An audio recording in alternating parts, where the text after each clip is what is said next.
Assalamualaikum warahmatullahi wabarakatuh. Selamat datang calon peserta didik baru di SMAN 1 Cipeber. Pada kesempatan kali ini kita dalam keadaan sehat serta kita dapat melakukan daring PMPLS mengenai Dapodik. Dapodik itu data pokok pendidikan kita yang berada di SMA Cipeber berdasarkan Permendikbud nomor 79 tahun 2015. Di dalamnya ada identitas sekolah, ada data pendidik dan kependidikan, ada data peserta didik, ada sarana prasarana. Nah, yang akan kita bahas apa yang menjadi indikator pada peserta didik, keungkapan data di Dapodik. Daftar isian peserta didik dari mulai nama, tempat tanggal lahir, NISN, itu semuanya harus lengkap.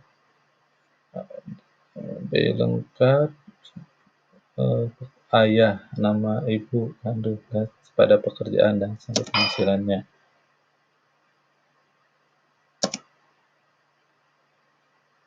Oke, saya akan memberikan suatu contohnya pada aplikasi Dapodiknya, dan kita akan membuka data web Kemendikbudnya, dan saya juga akan memberikan contoh pada web RPLPD perbaikan. Kita buka aplikasi Dapodiknya. Di aplikasi Dapodik banyak sekali menu-menunya. Di bagian beranda, di bagian sekolah, ada bagian SAS, Perpras, ada TK, ada peserta didik, ada lomba belajar, ada nilai, ada jadwal, ada validasi. Nah, yang sekarang kita bahas mengenai peserta didik. Kita ambil saja salah contoh dari salah satu peserta didik. Misalnya namanya Adang Birahma. Sebelum ke identitas ubah dulu. Akan identitas dari Adang Birahma. Nama, jenis kelamin, NISN. NISN ini harus sama dari tingkatan sekolah dasar, SMP, sampai sekarang SMA. Kalau misalnya NISN-nya tidak sama, maka boleh untuk mengajukan perbaikan untuk NISN. Kenegaraan, NIK juga kita harus. Nomor KK harus juga terisi. Tempat tanggal lahir. Terus harus punya akta kelahiran. Nah, kita lewat agama, alamat juga harus lengkap. Biasanya alamat hanya kita asal-asalan, tapi sekarang ini harus diisi dengan baik dan benar dan singkat. Alamat Kampung Dikit Girang, RT 3 RW 3, nama dusun. Oke, kita kecamatan Bayah, desa kelurahan. Kode pos juga harus terisi. Nah, kalau yang mengenai pengisian garis bujur dan lintang itu ditentukan dengan Google Map. Pada saat pendaftaran sekolah juga kalian sudah ditentukan tinggalnya dengan orang tua, apa modal transportasinya dengan jalan kaki. Nah, yang suka dipermasalahkan di sini mengenai anak keberapa berdasarkan kakak. Oke, saya udah berapa banyak peserta didik yang mengadu pada saat di e-rapotnya bahwa anak kandung yang lanjutkan kembali. Tadi udah sampai mana? Nah, sekarang misalnya siswa tersebut penerima PKH atau KPL atau KIP, kita terapkan nomornya, terus ini. Nah, di sini identitas mengenai ayah diisi harus lengkap juga, ada nama, ada NIK, tahun lahir, pendidikan, dan pekerjaan, juga penghasilan. Ibu juga sama, data wali. Biasanya nih, kontak peserta didik jarang diisi kalau pada saat meminta diisi nomor HP dan alamat emailnya siswa. Nah, ini ada jenis pendaftaran. Berarti kalian itu peserta didik baru dan mempunyai nomor induk yang ditentukan dari sekolah, terus tanggal masuk, terus kamu masuk program apa dan dari sekolah mana asalnya. Untuk pengisian nomor peserta ujian. Nah, pengisian ujian itu dari mana? Dari ijazah SMP diambilnya, terus nomor seri ijazah dan PN. Oke. Data periodik itu ada tinggi badan, berat badan, ada lingkar kepala, jarak dari rumah, terus berapa kilo dan berapa jumlah saudara kandung. Pengisian dapodik baik yang benar, kalian mengisi formulir pada saat daftar ulang dengan baik dan benar, dan kelengkapannya telah ditentukan sebagai persyaratannya KK, KTP, orang tua, dan ijazah. Oke, baik. Hanya itu penjelasan mengenai dapodik. Maka kita harus mengambil data dulu dari data Diknas Pendidikan yang ada pada link kementerian.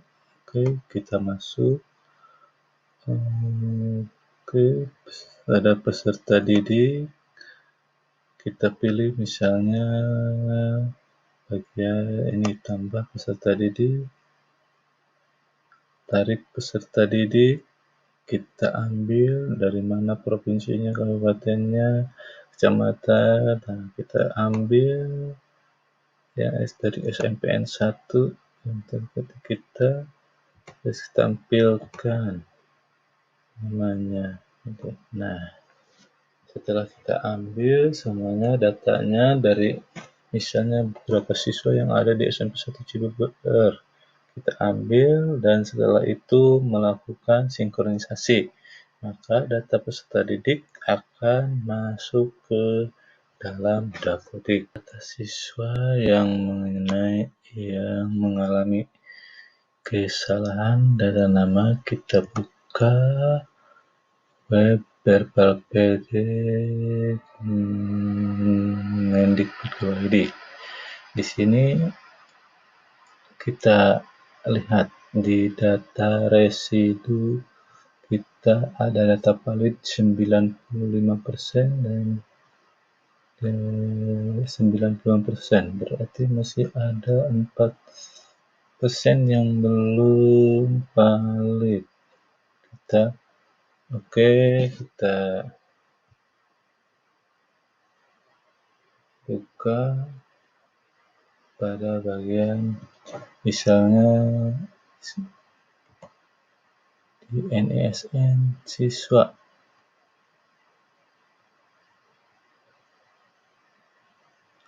NISN siswa, kita pilih misalnya Agus Hermawan. Oke, ini misalnya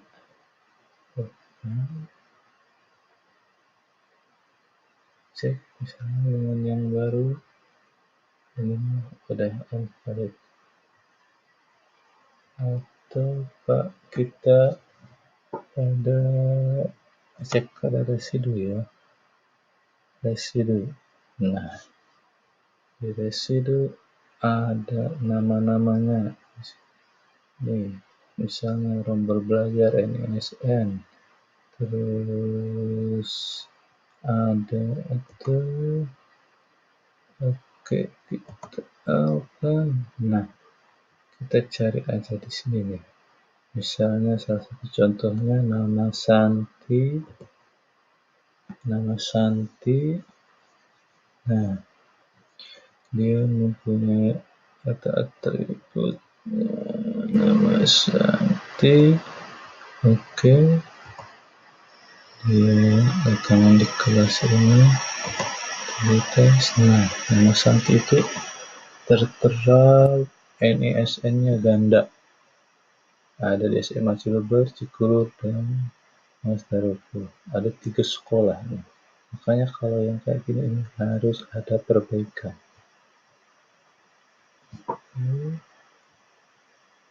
Ya, untuk identitas juga sama seperti tadi nih. Ini udah ada beberapa orang yang mengajukan perbaikan data identitas. Misalnya ada nama Lina Marlina. Nama lamanya gini. Ini kemarin perbaikan apa ya? Bukan dong. Sudah ini sesuatu teman-teman apa nih? Kita hanya pilih salah satu siswa aja sini.